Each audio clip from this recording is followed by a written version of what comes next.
Soy el doctor Roberto Salazar Guajardo. Me voy a encargar de darles las clases teóricas sobre la semiología cardiovascular. Se divide en tres clases. Una es sobre anamnesis y síntomas y las otras dos sobre el examen físico cardiovascular. Empecemos con lo que es anamnesis y síntomas. Lo primero a interrogar al paciente cardiovascular, obviamente, es el motivo por el que acude a la consulta, ya sea la consulta externa o una consulta de emergencia, o cuando está el paciente hospitalizado y hay que hacerle la historia clínica. Entonces hay que indagar el motivo de la consulta. Hay que ser puntual en identificar cuál es el motivo conciso. El otro tema que tenemos que indagar con el paciente son los antecedentes familiares, los que tienen que ver con la historia cardiovascular. Son, en primer lugar, indagar si el paciente tiene familiar directo, sea padres o hermanos, que hayan tenido patología cardiovascular precozmente. Eso quiere decir que el padre o hermanos varones del paciente haya tenido alguna enfermedad cardiovascular antes de los 55 años, o la madre o hermanas antes de los 65 años de edad, porque si es así, son factores que se heredan como un riesgo para hacer enfermedad cardíaca. Hay que indagar por muerte súbita en algún familiar. Muerte súbita en su concepto literal, o sea, es aquel familiar que los médicos han determinado que falleció de muerte súbita. ¿Por qué? Porque hay patologías que cobran importancia cuando existe ese antecedente. Por ejemplo, si en el electrocardiograma del paciente hay una imagen del síndrome de Brugada o en el electrocardiograma del paciente se mide un QT largo y el paciente tiene el antecedente de un familiar con muerte súbita, cobra mucha importancia esos hallazgos. Caso contrario, si no existe ese antecedente. Hay que preguntar por enfermedades cardiovasculares de tipo hereditario, que ya es conocido que también se hereda, porque también eso es importante saber el dato por cuanto el paciente entonces podría tenerlas, ¿no? Ahí tenemos la displasia ritmogénica del ventrículo derecho, miocardiopatías de índole familiar, ahí entran incluso la hipercolesterolemia familiar y todas aquellas que si bien no son frecuentes, pero existen. En lo que es antecedentes personales del paciente, interesa indagar si tiene alguna reacción adversa medicamentosa, obviamente para evitar prescribir ese fármaco, o si alguna sustancia de contraste para no usar algún medio auxiliar que requiera tal. Es importante los antecedentes personales indagar por los factores de riesgo coronario mayores del paciente. Y ellos son saber si fuma y si lo hace, cuántos cigarrillos al día, desde cuándo y hasta cuándo viene fumando. Hay que indagar si el paciente es hipertenso y si lo fuera, indagar si la tiene controlada la hipertensión con su tratamiento o no. Si él tiene el antecedente de haber tenido dislipidemia y si la tiene controlada o no. Si tiene el antecedente de ser diabético, ya sea de tipo 1 o tipo 2, y si tiene controlada o no la diabetes, son factores a indagar que no puede pasarse por alto, ya que tiene mucha importancia respecto a muy prevalente.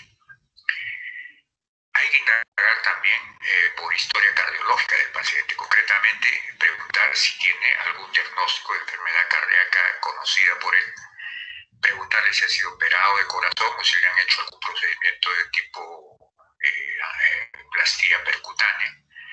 si ha sido sometido a pruebas invasivas como cateterismo cardíaco o simplemente no invasivas, que podría ser una gammagrafía cardíaca. Hay que indagar si estuvo hospitalizado alguna vez por enfermedad cardiológica. Y hay que preguntar si el paciente, a él se le ha realizado una ecocardiografía y si fuera así, hay que indagar el resultado final de ese estudio. También indagar si fue sometido a algún cateterismo cardíaco y cuáles fueron los resultados. En cuanto a la historia no cardiológica del paciente, es importante indagar por otros factores de riesgo no mayores, pero que son importantes, como si el paciente tuviera pues hábitos de alcohol en el rango de alcoholismo, si consumiera drogas estupefacientes, por ejemplo, tipo cocaína. La ocupación profesional es importante porque si es un paciente que, por ejemplo, ha trabajado por años en un socavón de mina, obviamente lo pone en riesgo de hacer una enfermedad broncopulmonar crónica de tipo obstructivo que lleve a un EPOC y finalmente provocar un coma pulmonar crónico con hipertensión pulmonar que genere falla cardíaca derecha. Entonces, dependiendo de los síntomas o signos con los que viene el paciente, pues el saber la ocupación profesional me ayuda. Hay que indagar también en el paciente por otras enfermedades de otros sistemas, pero que están muy ligados con las enfermedades cardiovasculares. Por ejemplo, si ha tenido un accidente cerebrovascular previo o un TIA, un accidente isquémico transitorio cerebral. Reumatológicamente, por ejemplo, saber si el paciente tiene el diagnóstico de un lupus eritematoso sistémico, porque esto afecta también al corazón. Endocrinológicamente, si el paciente ha sido diagnosticado de hipotiroidismo, hipertiroidismo. Hematológicamente, si tiene alguna discrasia sanguínea que lo predisponga a hemorragias o de repente policitemia vera que lo predispone a formación de coágulos. Indagar si el paciente tiene diagnósticos oncológicos, ¿no? Y los tratamientos que haya recibido, por cuanto la quimioterapia, la radioterapia afectan también al corazón. Hay que indagar si el paciente tiene alguna broncopatía crónica, porque estas pueden generar coma pulmonar crónico y falla cardíaca derecha. Y hay que indagar si el paciente, por ejemplo, tiene asma bronquial, que si bien no es crónica, pero el tenerla hace que, por ejemplo, tuviéramos cuidado en prescribir ciertos fármacos que por el asma bronquial que tiene este tipo de paciente no deben darse, por ejemplo, beta bloqueadores de primera generación. Hay que indagar si el paciente ha tenido una hemorragia digestiva u otra hemorragia de otra parte del cuerpo, por cuanto probablemente vamos a prescribir fármacos, algunos pueden ser gastrolesivos y provocar nueva hemorragia digestiva, o simplemente usamos con alguna frecuencia para patología cardiovascular antiagregantes plaquetarios que también podrían inducir hemorragia digestiva u otras hemorragias, y usamos anticoagulantes orales, ¿no?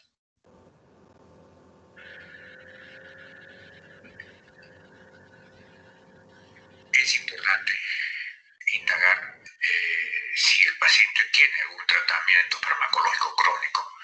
Si fuera así, hay que recoger con exactitud el nombre de cada uno de los fármacos, la dosis en que lo utilizan, desde cuándo y si su uso es regular o irregular, porque esto nos sirve para formarnos una serie de juicios sobre cómo estos pueden estar afectando a la enfermedad actual.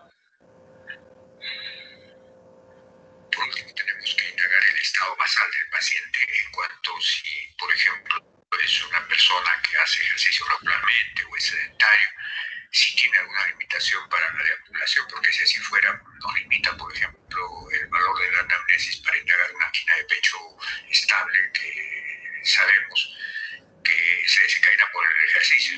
Si el paciente tiene limitada la deambulación, pero obviamente puede pasar por alto el diagnóstico, no porque no lo tenga, sino porque no va a poder tener el desencadenante, que es el ejercicio. Ese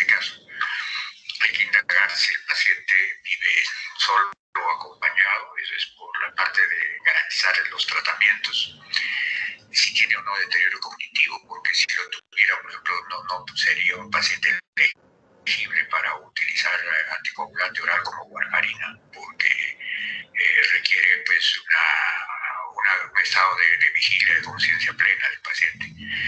Hay que indagar la clase funcional según la Asociación Americana de Nueva York, que esto es la presencia o no de disnea, según la actividad física que desarrolla.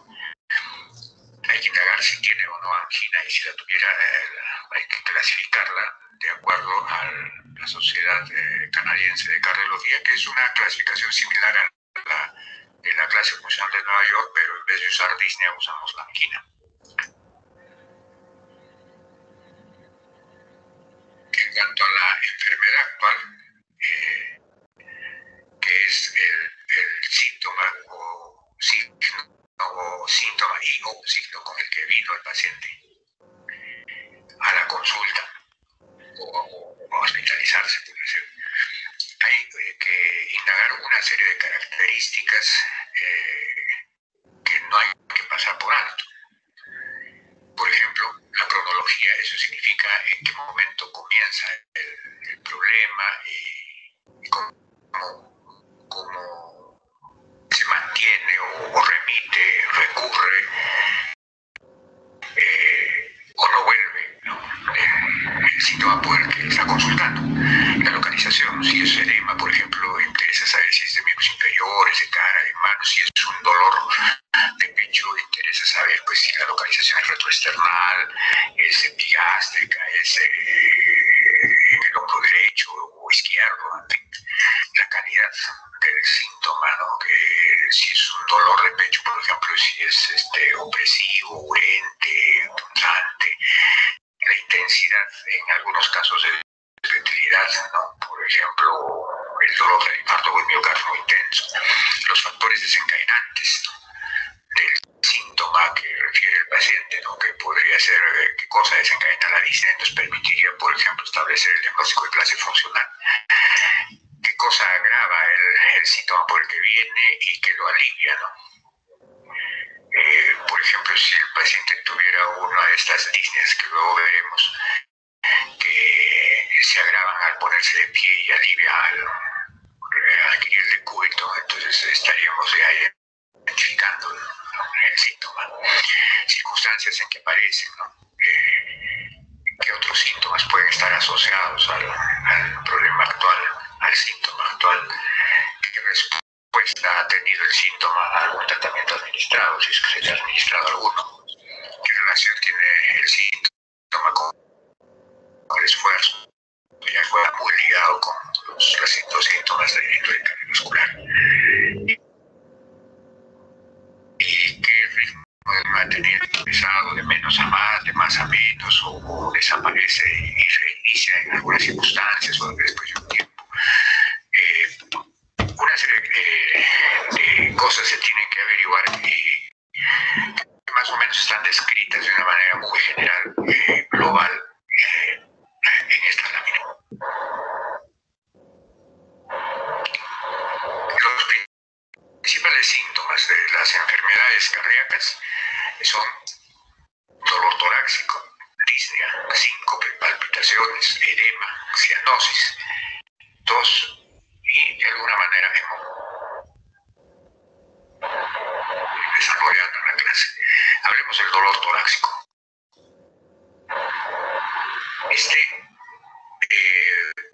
Puede tener diversos orígenes. Puede tener origen cardíaco o no cardíaco. Dentro del origen cardíaco tenemos causas isquémicas y no isquémicas. Entre las dos, las más importantes son las isquémicas y dentro de ellas la enfermedad coronaria aterosclerótica. ¿Por qué? Porque por lejos es la más frecuente de las isquémicas. La de origen aterosclerótico, 90-95% son de este origen. Y es importante porque da bastante morbilidad y sobre todo mortalidad. Y al ser frecuente la patología, obviamente su mortalidad no es despreciable. Ya de forma secundaria puede haber pues dolor torácico isquémico por espasmo de coronaria, por una estenosis aórtica, insuficiencia aórtica, pues son muchos causas de dolor de pecho cardíaco no isquémico. Hay algunas que son importantes por su alta letalidad.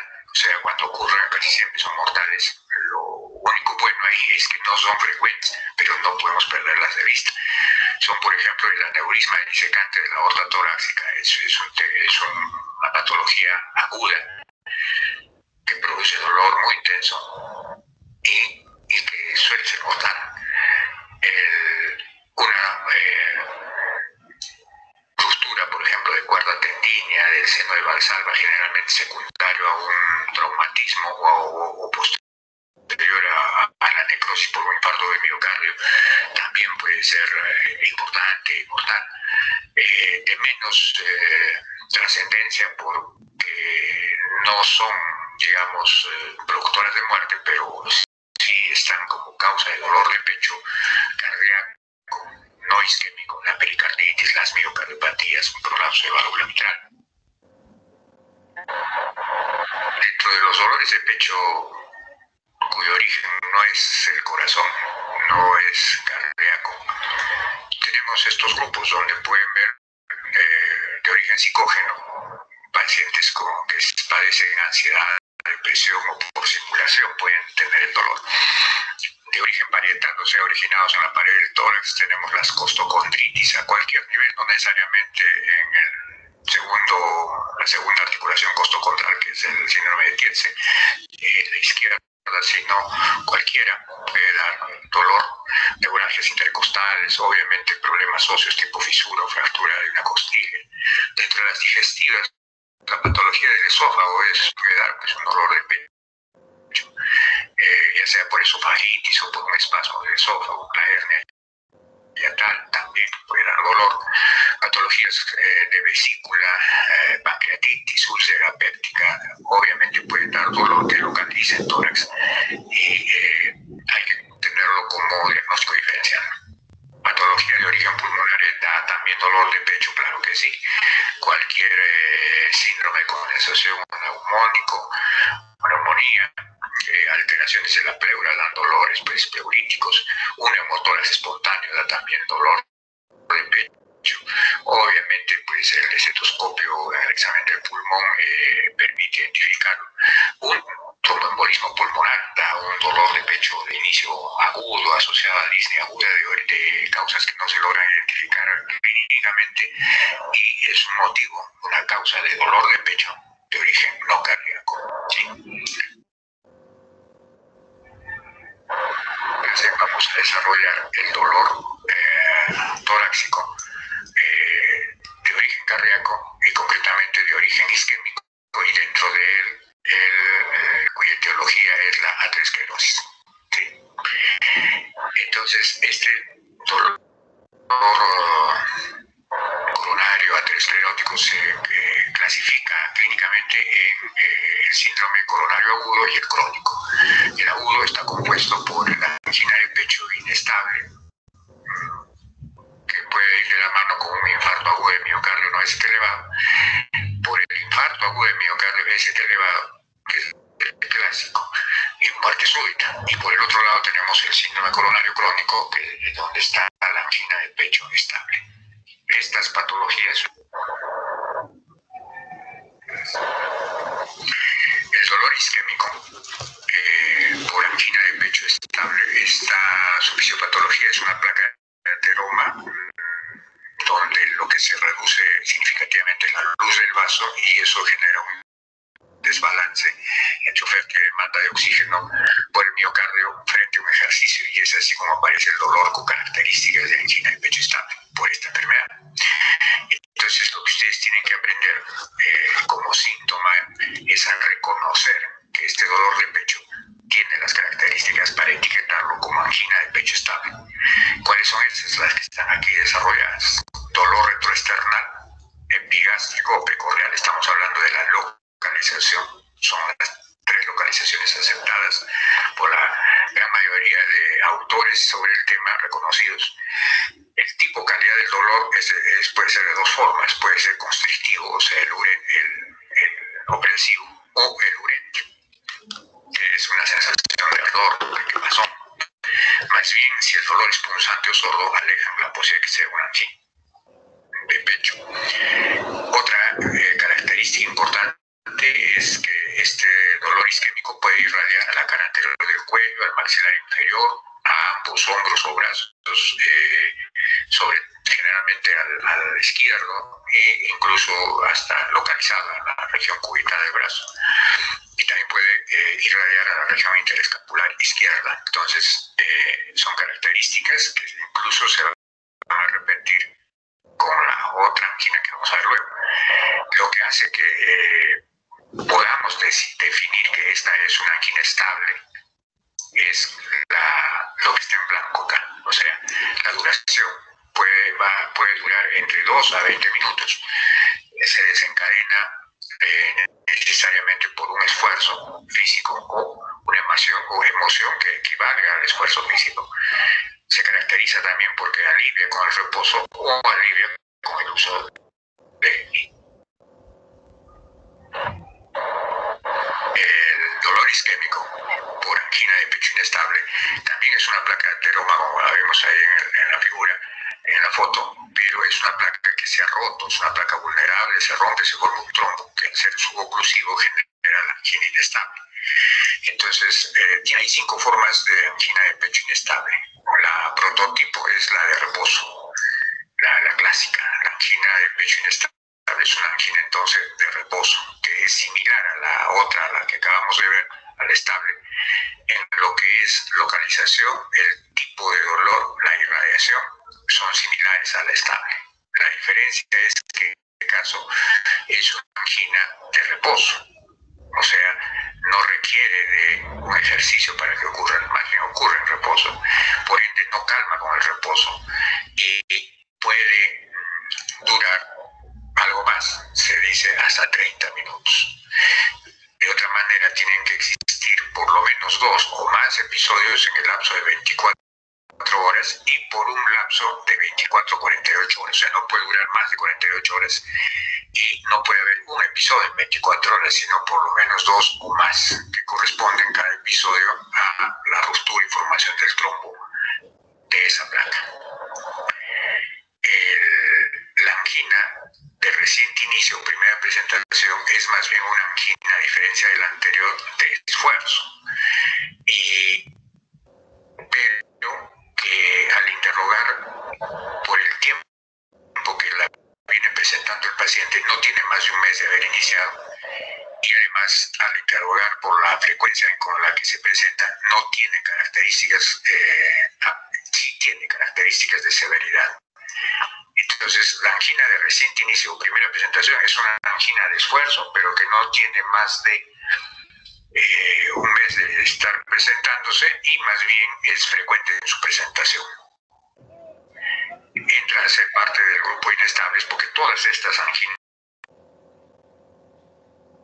se dicen de la estable en que tienen un riesgo del 10 al 20% de hacer un infarto o miocardio en esos días.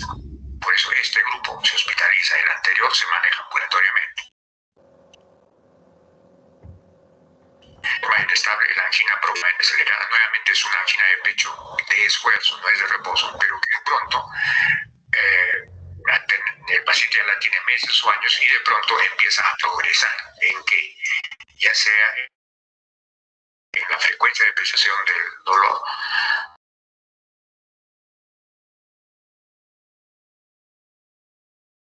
en la aumenta o que cada vez se requieren menores esfuerzos para desencadenarla. Cualquiera de esas características hace que uno le etiquete de angina progresiva o rápidamente acelerada y ese paciente se hospitaliza porque es una angina inestable.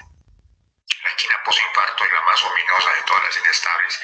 Es aquella angina, ya sea de reposo o de actividad física, pero que está ocurriendo dentro de los 15 días de haber ocurrido el infarto agudo. Entonces es ominosa. La de Prinzmetter, variante o por vasoespasmo, es la única de estas 5 anginas inestables que no es de mecanismo aterosclerótico, sino como lo dice su nombre, es por un espasmo de la coronaria. Da un cuadro clínico de angina generalmente que despierta al paciente en el reposo nocturno, y si se le pudiera hacer un electrocardiograma en ese momento, hay cambios en el electrocardiograma isquémicos que, una vez cesado el dolor, se le repite el electrocardiograma y inmediato se normaliza, porque obviamente la isquemia dura lo que dura el vasoespasmo de la coronaria.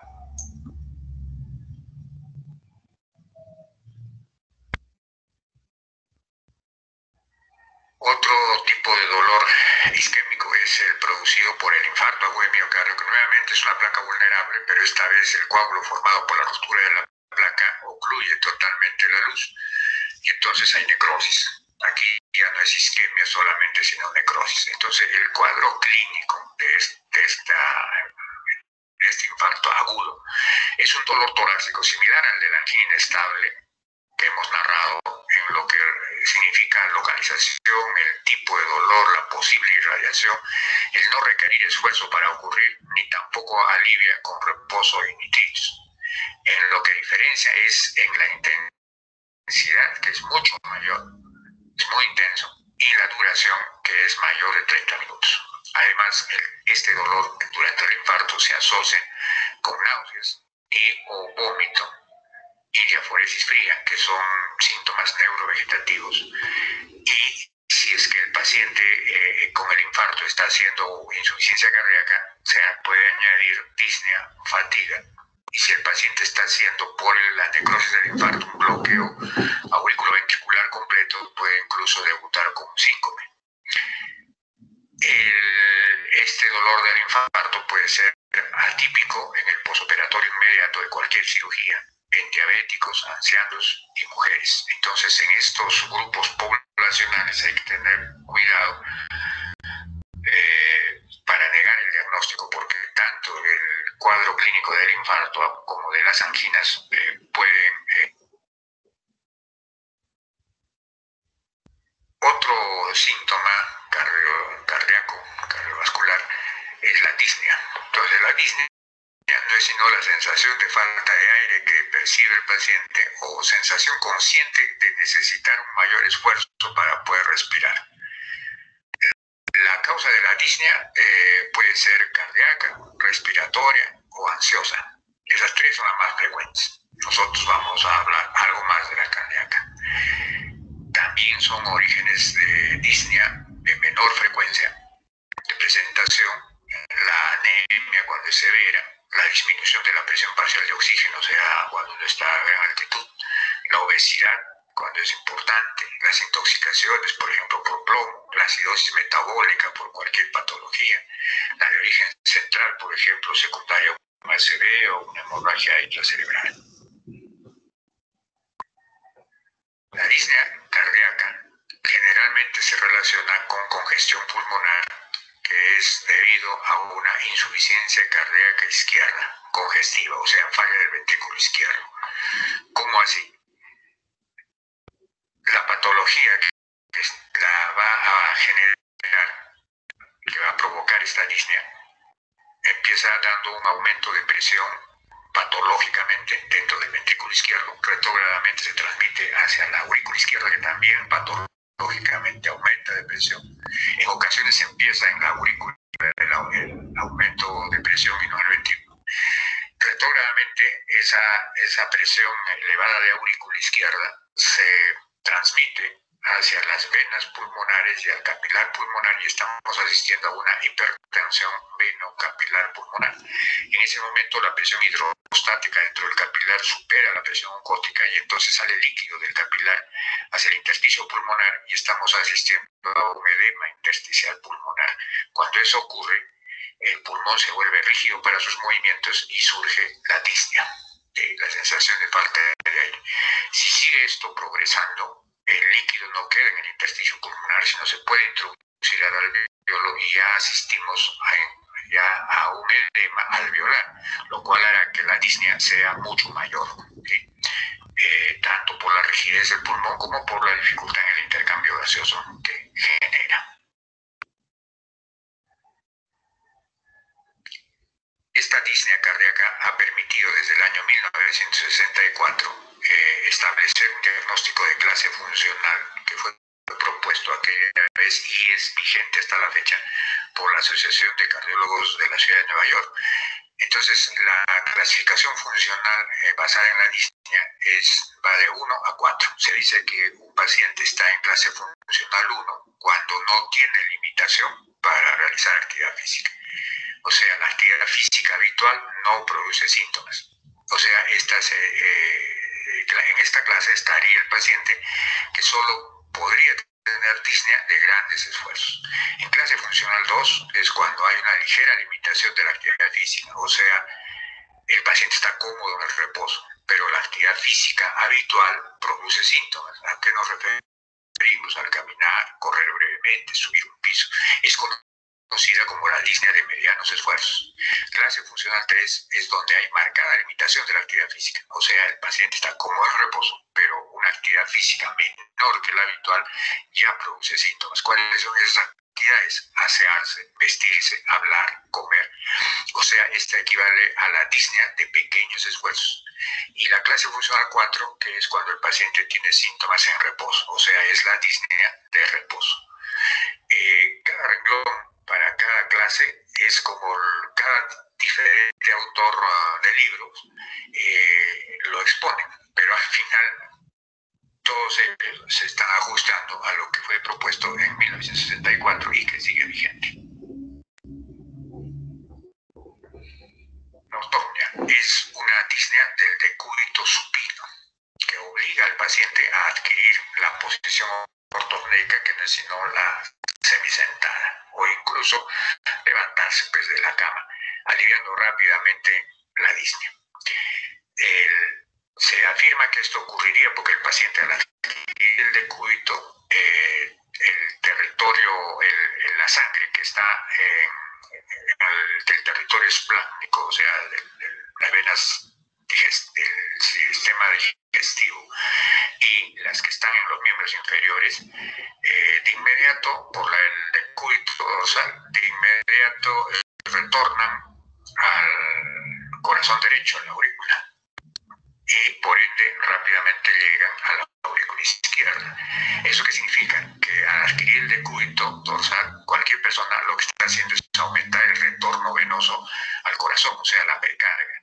Si el corazón de uno es sano, pues lo tolera. A lo sumo puede que cuando te recuestes sientas alguna palpitación en el pecho, en el cuello, pero pues es por eso, es porque el corazón está trabajando más debido al retorno venoso aumentado en esa posición. Pero si el paciente está en falla cardíaca, tiene ya insuficiencia cardíaca, falla del ventrículo, obviamente no tolera ese aumento de retorno venoso y entonces hace hipertensión venocapilar, o sea, disnea, lo que hemos narrado en la disnea de esfuerzo. Entonces, en este caso, ocurriría por la posición, por eso el paciente se sienta y de inmediato disminuye ese aumento del retorno venoso y cesa pues la disnea. Sin embargo, ese mecanismo explica la ortopnea de origen cardíaco, más por falla cardíaca. Pero también la ortopnea no es patognomónica de falla cardíaca izquierda, sino que la ortopnea puede aparecer en pacientes que tengan patología pulmonar simplemente, o incluso pacientes que sin tener falla cardíaca pueden estar teniendo un derrame pericárdico importante, severo, y van a presentar ortopnea. O sea, no es patognomónico de falla cardíaca izquierda congestiva, pero sí es uno de los medios.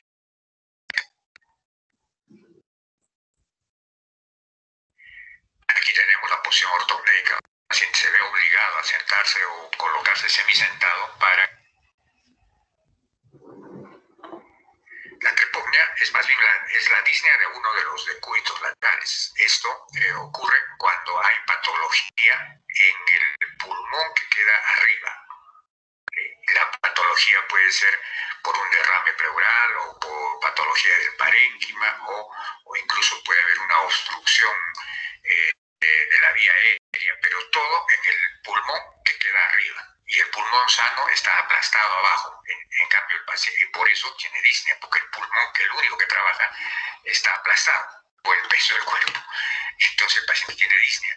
Se cambia al otro decúbito y cesa la disnea. ¿Por qué? Porque el pulmón enfermo, que no trabaja, va abajo y el sano va arriba y tiene alivio, ¿no? Entonces la trepopnia es la disnea de uno de los decúbitos por patología pulmonar del lado que queda arriba. La tipnia viene a ser la disnea en posición de bipedestación y que mejora cuando el paciente adquiere el decúbito. Esta disnea se explica porque hay presencia de ortodeoxia, que no es sino la desoxigenación que sufre el paciente cuando se pone de pie y que mejora con el decúbito. Es propio de patologías donde hay Shan, o sea, cortocircuitos, ya sea intracardíacos como un CIA, o Shan a nivel de la vasculatura pulmonar o cortocircuitos a nivel del parénquima pulmonar. Entonces esto hace que la oxigenación esté tan disminuida que cuando el paciente se pone de pie, pues presenta disnea, guarda el reposo y la ventopnia es una de las últimas disneas descritas. Y se dice que es aquella que ocurre durante los 30 primeros segundos cuando un paciente se agacha a amarrarse los zapatos, o sea, al realizar una flexión anterior del tronco. Y se debería a un brusco retorno venoso nuevamente al corazón. Esto, cuando ocurre en un paciente que ya tiene el diagnóstico de insuficiencia cardíaca, es una manifestación de que tiene una clase funcional 4 avanzada y está asociada la aparición de la ventopnia con mortalidad en el paciente. O sea, es mal. La paroxística nocturna es la brusca disnea del decúbito, pero que requiere que el paciente esté más de una hora echado en cama. Generalmente se duerme. Surge la disnea, lo despierta, se levanta, se sienta, camina, abre la ventana de la habitación y no le pasa, demora. Esta disnea demora de 10 a 20 minutos en pasar y requiere una hora o más en que inicie la disnea, requiere que esté ese tiempo en decúbito. ¿Cuál es la explicación? Aquí se afirma de que edema ya existente en el paciente, con el largo tiempo de las horas del decúbito dorsal, este edema se reabsorbe a la circulación venosa y entonces esto genera un aumento del retorno venoso con la aparición de hipertensión venocapilar pulmonar y disnea, asociado a que el paciente cuando duerme el centro respiratorio hace que tanto la amplitud como la frecuencia respiratoria disminuyan. Eso es fisiológico. Cuando uno duerme no requiere respirar gran cosa cuando está durmiendo. Ya eso ocurre en este paciente. O sea, su función respiratoria está en estado basal cuando más bien va a sentir la disnea por el aumento del retorno venoso, por el edema que se ha reabsorbido. Entonces, es un mecanismo mixto que explicaría la disnea paroxística nocturna. Esta es más constante de falla cardíaca que las otras. Por eso se le considera un criterio mayor de Framingham para el diagnóstico de insuficiencia cardíaca con palpitaciones. Las palpitaciones no es sino la percepción consciente y desagradable de su propio latido cardíaco por el paciente. Generalmente la percibe a nivel del precordio, a veces en el cuello o en el oído. Cuando esta palpitación el paciente la refiere sentir frente a estados emocionales o esfuerzo físico, pues puede ser fisiológica. Sin embargo, si el paciente refiere sentir las palpitaciones en estado de reposo, tanto físico como emocional, o puede ser que la produzca o simplemente ser el reflejo de la patología. Y esta patología podría estar manifestándose por un brusco aumento de la frecuencia cardíaca, o sea, lo que ocurriría en las taquiarritmias, que el paciente viene con palpitaciones por emergencia. O puede ser la palpitación secundaria a la aparición de una arritmia cardíaca, o sea, el ritmo del corazón se torna arrítmico sin necesidad que esté acelerado. Entonces la arritmia también puede dar la sensación de palpitación. O también puede el paciente sentir la palpitación porque aparece un aumento de la fuerza contráctil del ventrículo, lo cual puede ser como algo compensatorio a una patología cardíaca o extracardíaca incluso, o secundario a un fármaco. O simplemente el paciente puede percibir esto porque está presentando un descenso del umbral de sensibilidad de sus latidos cardíacos y esto ya es de origen pues, ansioso, psicógeno. Existe obviamente una gran variedad de arritmias con diferentes connotaciones, desde las leves y trascendentes hasta las que son potencialmente mortales. Estas arritmias pues obviamente son susceptibles de provocar este síntoma palpitante.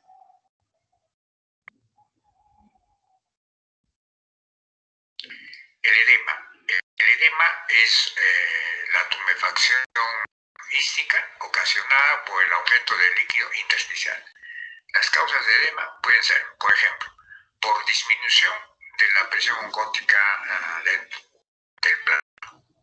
O sea, dentro del vaso disminuye la presión oncótica, entonces ya no hay quien retenga la sangre, el líquido de la sangre, y entonces la presión hidrostática en este caso se torna mayor de forma relativa y sale el líquido fuera del capilar.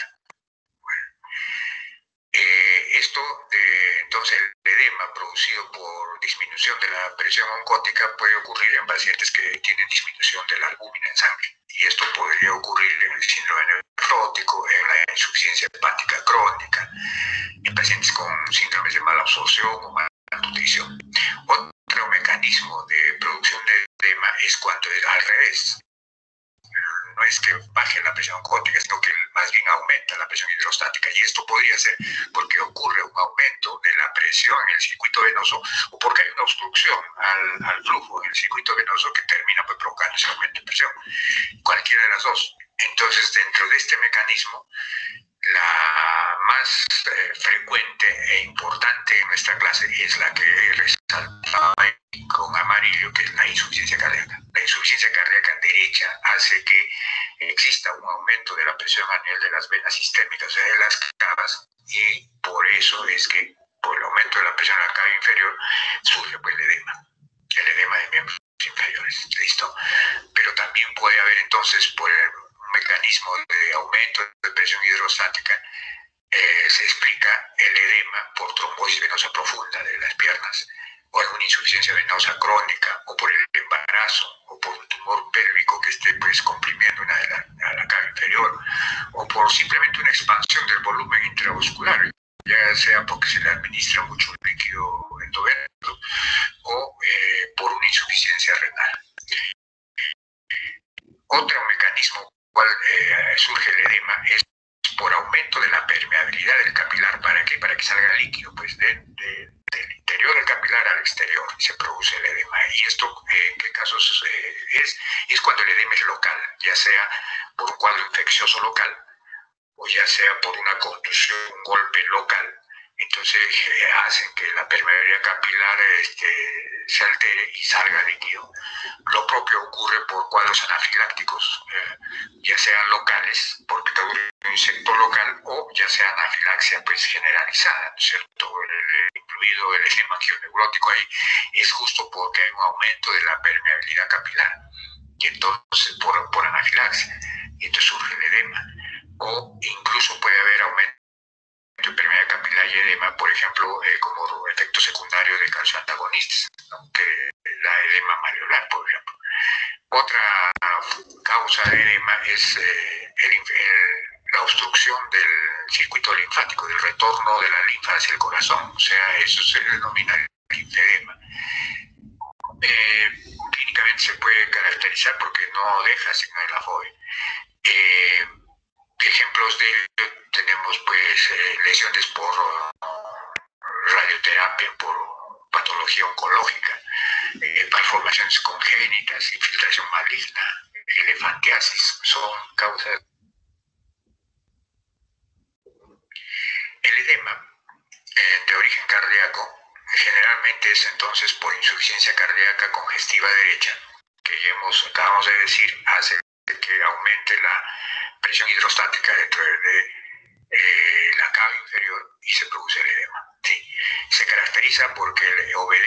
este edema a la ley de gravedad, o sea, toma o ocupa las posiciones de declive. Eso quiere decir que localiza en pies y malleolos. Sin embargo, si el paciente está postrado en cama sin levantarse, pues puede tomar la región sacra. Si es un paciente que su falla cardíaca es severa, grave, el edema puede ir subiendo. Empezó en los pies, pero va ascendiendo hasta incluso llegar a cara. El edema de origen cardíaco es vespertino, o sea, por las tardes. Eso quiere decir que al despertar en la mañana no está presente, o si está, es pues una cruz de intensidad, y en la tarde pues son 3 cruces. Es bilateral, no necesariamente simétrico, o sea, toma pues los 2 pies o 2 piernas, aunque uno puede ser mayor que el otro, pero siempre las bilateral. Es blando, o sea, es un edema que deja el signo de la fobia o de Godet, que es al apretar deja ahí hundida la piel. Y es frío. Eso lo único que nos dice es que no es caliente, porque los únicos edemas calientes son el anafiláctico y el inflamatorio, ¿no? Por conducción o infección local. El edema, en cambio, cuando tiene un origen renal, se caracteriza por ser un edema generalizado, o sea, es un edema que toma los dedos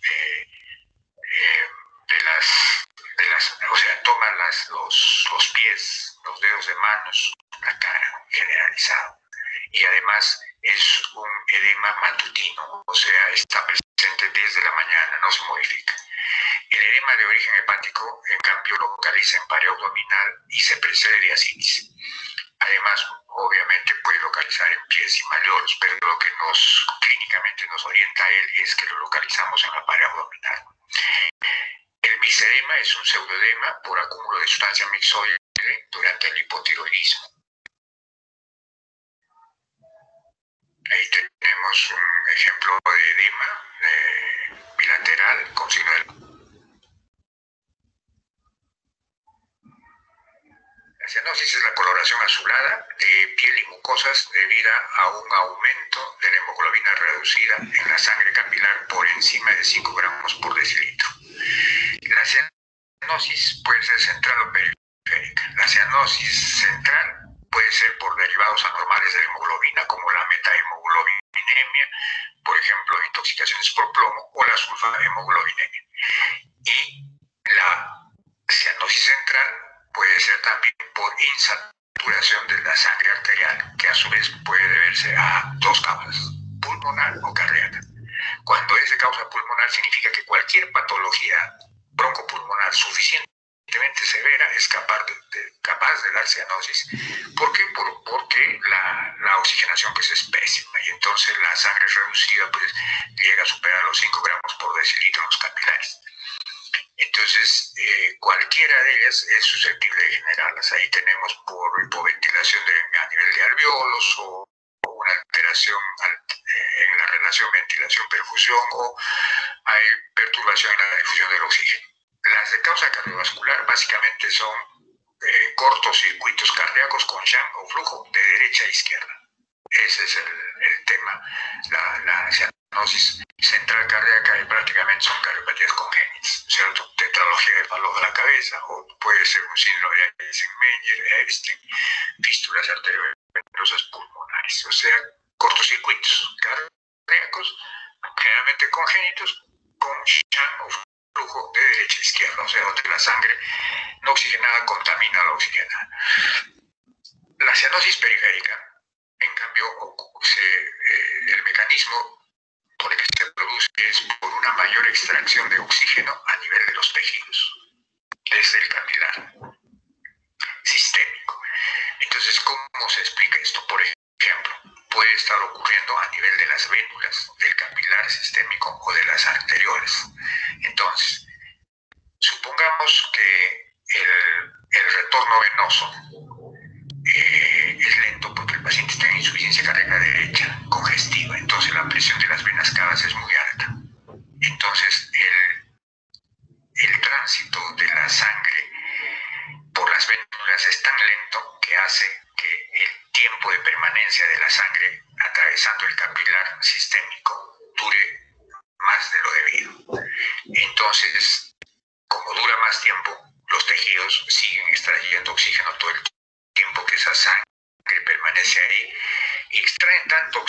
termina quedando pues solamente hemoglobina sin oxígeno, o sea, la reducida en cantidades mayores de 5 gramos por decilitro, produciéndose la cianosis. Pero entonces la cianosis ocurre por una rémora sanguínea en el retorno venoso al corazón derecho a nivel de las venas.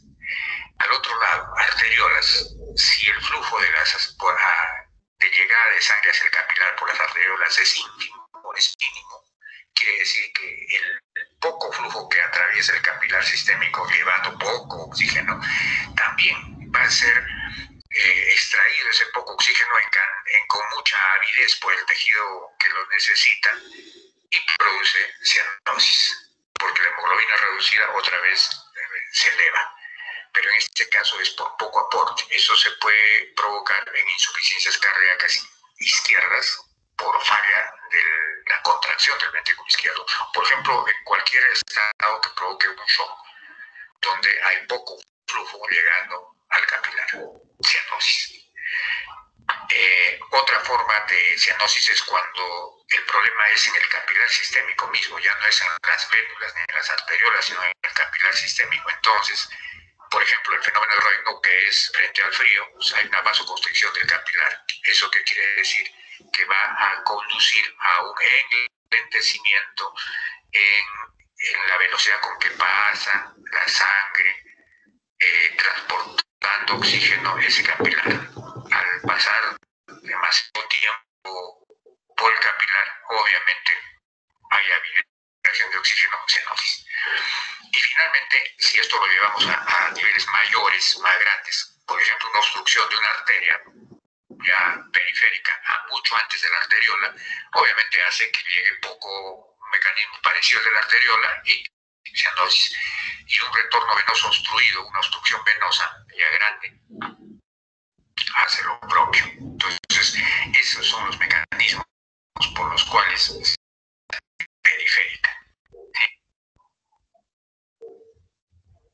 La cianosis central se caracteriza semiológicamente por ser generalizada. Eso quiere decir que toma labios, toma dedos.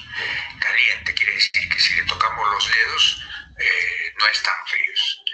Compromete mucosas, o sea, labios.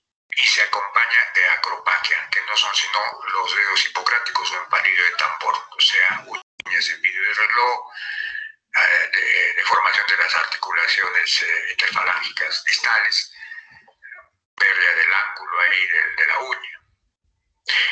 Se caracteriza porque si uno le administra oxígeno, disminuye la cianosis o incluso pueda desaparecer mientras esté administrándose el oxígeno. Y si uno le pone algo caliente alrededor de los dedos, no mejora la cianosis. ¿Por qué? Porque esta es una cianosis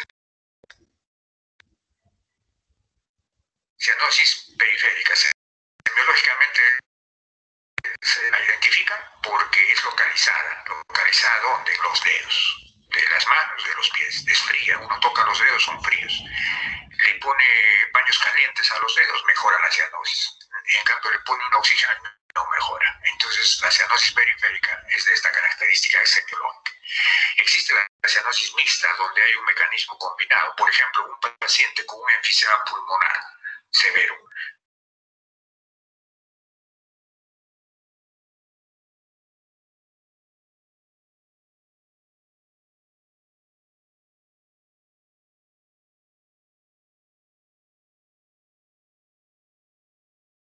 Ventrículo derecho y puede dar insuficiencia cardíaca derecha congestiva.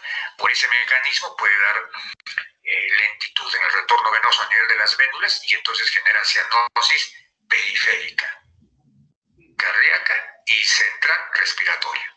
¿De acuerdo? Ese es un ejemplo de cianosis mixta. Existe la cianosis diferencial, que se da cuando semiológicamente ustedes identifican cianosis en los dedos de los pies, más no en los dedos de las manos. Eso se explicaría porque el paciente sería portador de una enfermedad congénita, la persistencia del conducto arterioso, que sería lo suficientemente importante o severo, este ducto permeable, que ha generado hipertensión arterial pulmonar secundaria. Y esto hace que la presión de la arteria pulmonar distalmente al conducto arterioso llegue a superar la aorta y entonces pasa sangre de la pulmonar hacia la aorta, contaminando pues la sangre sistémica del conducto hacia abajo. Entonces, ¿eso qué es? Pies. En cambio, del conducto hacia arriba no hay contaminación, porque la sangre arterial no fluye hacia arriba. Entonces,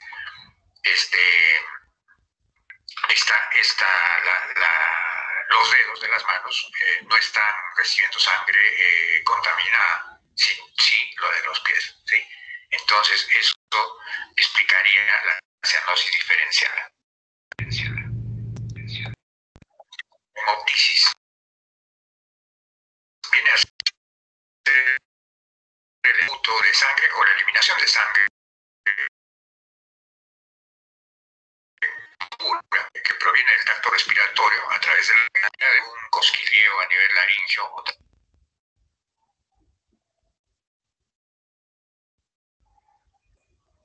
Las causas de hemoptisis pueden ser pulmonares, cardiovasculares y otras. Dentro de las pulmonares, las más frecuentes serán tuberculosis pulmonar y bronquiectasis, y hay otras más. Dentro de las cardiovasculares, en realidad la hemoptisis no es un síntoma o signo frecuente de patología cardiovascular. Sin embargo, puede existir en qué casos, en estenosis mitral severas o en un aneurisma disecante de la aorta torácica, ¿no? Puede estar ahí. También puede estar presente cuando eleva la presión de la arteria pulmonar. Tenemos el caso del infarto pulmonar, hipertensión pulmonar primaria, un síndrome de Eisenmenger, fístulas arteriales pulmonares congénitas. Otras causas de hemoptisis que no son pulmonares ni cardiológicas, tenemos las diátesis hemorrágicas, o sea, de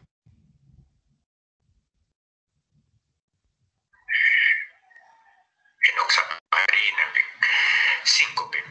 El síncope es la pérdida transitoria de la conciencia de inicio rápido, corta duración y recuperación espontánea y completa, debido a hipoperfusión cerebral. Aquí pueden ver en el gráfico de la derecha, hay un aspa que está indicando que ese es el auxilio adecuado en el síncope, o sea, están manteniendo, como ven en la foto, la cabeza está a la altura del corazón y más bien están levantando los pies para que esa hipoperfusión cerebral se corrija y supere el síncope.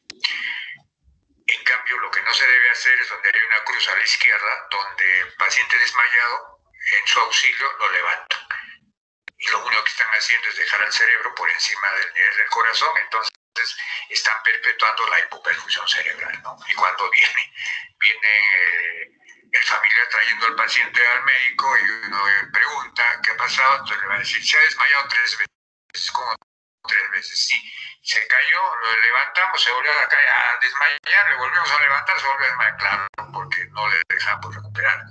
Entonces, esa es la definición de esto. El síncope fisiopatológicamente se divide en 3 grupos. El síncope de origen cardíaco, el síncope de tipo reflejo o neuromediado y el síncope por hipotensión ortostática. En el síncope, por ejemplo, por hipotensión ortostática, podemos ver ahí que podría ser por depresión de volumen, hemorragias, por ejemplo, diarreas severas, o por acumulación venosa. Es el caso del paciente que hace un deporte muy intenso y entonces la sangre se va al músculo estriado y está ahí acumulado en ese territorio venoso. Entonces, cualquiera de esas dos, la depresión de volumen o la acumulación venosa, por ejemplo, en el músculo estriado, hace que el retorno venoso al corazón disminuya. Al disminuir la precarga, el gasto cardíaco disminuye y eso va a producir una hipotensión arterial y consecuente hipoperfusión cerebral y síncope. ¿Listo? Por este lado, hacia la izquierda, abajo de la izquierda, vemos que puede haber una disfunción autonómica primaria, como por ejemplo una esclerosis amiotrófica, o puede haber una disfunción autonómica secundaria, por ejemplo, secundaria a varios años de diabetes, que genera neuropatías. Por cualquiera de ellos se está generando un daño del sistema nervioso autónomico, lo cual va a hacer que la resistencia periférica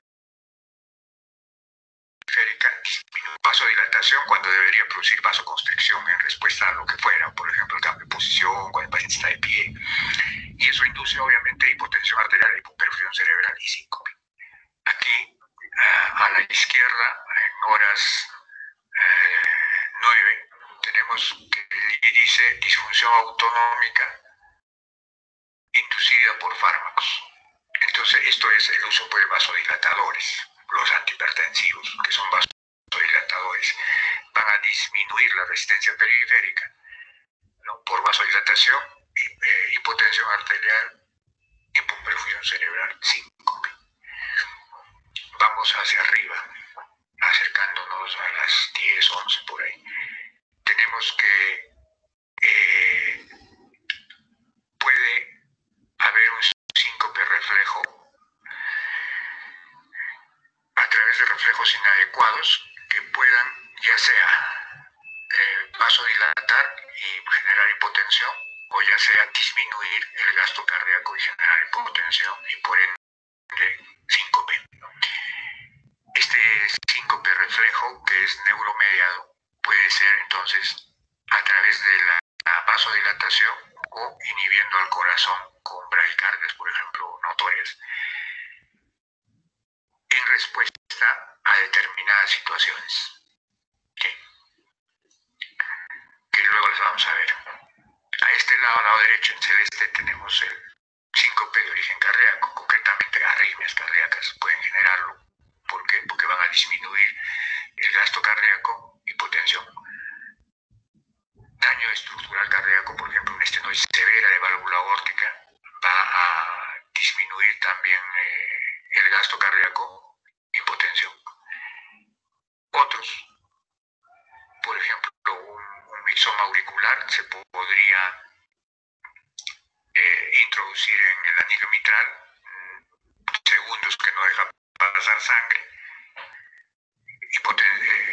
el gasto cardíaco se va al suelo, hipotensión arterial, síncope. Entonces, como podemos ver fisiopatológicamente, el síncope puede ser por hipotensión ortostática, puede ser síncope reflejo neuromediado, o puede ser el síncope de origen cardíaco.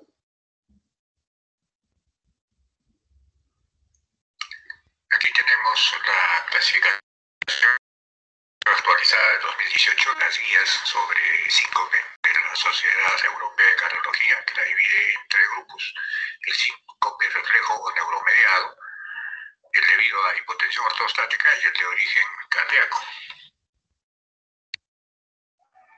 Aquí tenemos el síncope reflejo o neuromediado, que lo divide a su vez en vasovagal, que es el que antiguamente se equivaldría a la lipotimia.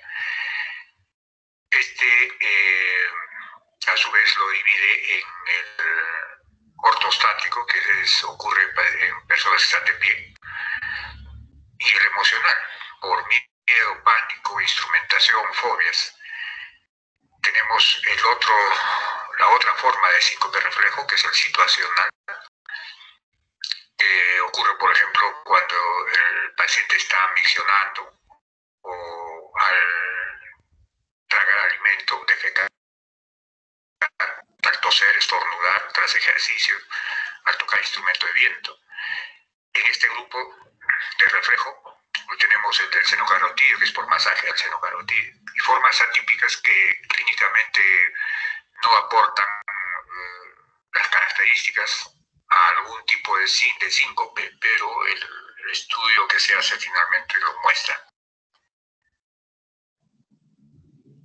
Aquí tenemos el síncope debido a hipotensión ortostática. Se describe por acumulación venosa, por ejemplo, en el músculo estriado por el ejercicio. El postprandial, ¿no?, porque se acumula la sangre en territorio venoso esplácnico, o en personas que están demasiado tiempo en cama, también puede ocurrir lo mismo. Y tenemos por hipotensión ortostática por fármacos. Eso es cuando se usan vasodilatadores, diuréticos, fenotiacinas, antidepresivos. Tenemos síncope por hipotensión ortostática, pero por depresión de volumen, frente a hemorragias, diarreas, vómitos, o por disfunción autonómica primaria o secundaria. Primaria, un ejemplo, el Parkinson; secundaria, por ejemplo, a diabetes, amiloidosis. El síncope de origen cardíaco tenemos, en primer lugar, por arritmias, ya sea bradicardia, taquicardia. Entre las bradicardias tenemos enfermedad no sinusal, o tendremos el síndrome de Stokes, que es por un bloqueo de completo. Y de la taquicardia tenemos tanto ventricular como supraventriculares. Tenemos por cardiopatía estructural, por ejemplo, en estenosis de válvula aórtica, o por enfermedad cardiopulmonar, como una embolia pulmonar, o enfermedad de grandes vasos, como por ejemplo una disección aguda de aorta, o una hipertensión pulmonar.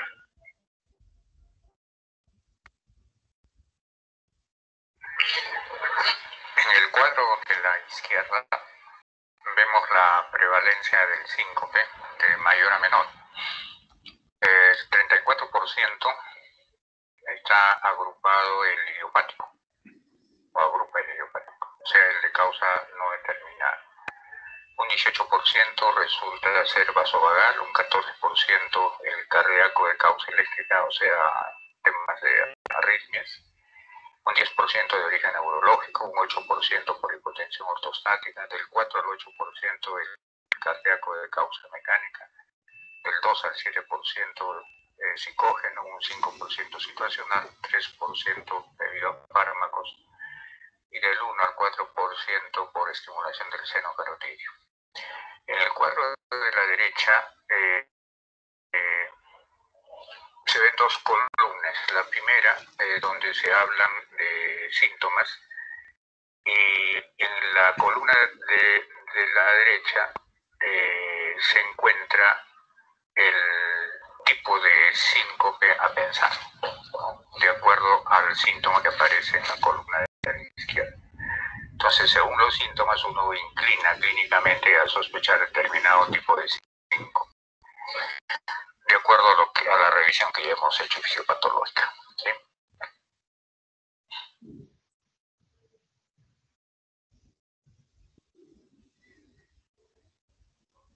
Entonces, jóvenes, con esto hemos acabado esta clase, que, como se dan cuenta por la bibliografía, viene a ser un compendio de mucha literatura revisada a través de los años.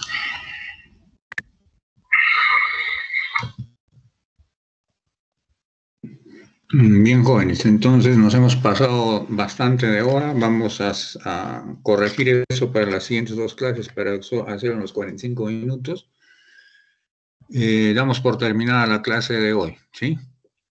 Nicole, nos seguimos comunicando contigo, por favor, a través de WhatsApp para la siguiente clase y hora, ¿sí? Adiós, jóvenes. Hasta luego, doctor, gracias. Hasta luego. A Nicole, ok, a Nicole le voy a alcanzar, le voy a mandar el PowerPoint de la clase, y también se le manda a la doctora Olenka para que lo cuelgue en lo que la facultad tiene en el aula teórica, en el aula virtual, pero también le paso a Nicole, además, para que lo pase a ustedes, a los que deseen, ¿ya? Chao, jóvenes. Muchas gracias, doctor. Gracias, Hasta doctor. luego, doctor. Gracias. Gracias, doctor. No hay de qué. Adiós. Hasta luego, doctor. Adiós.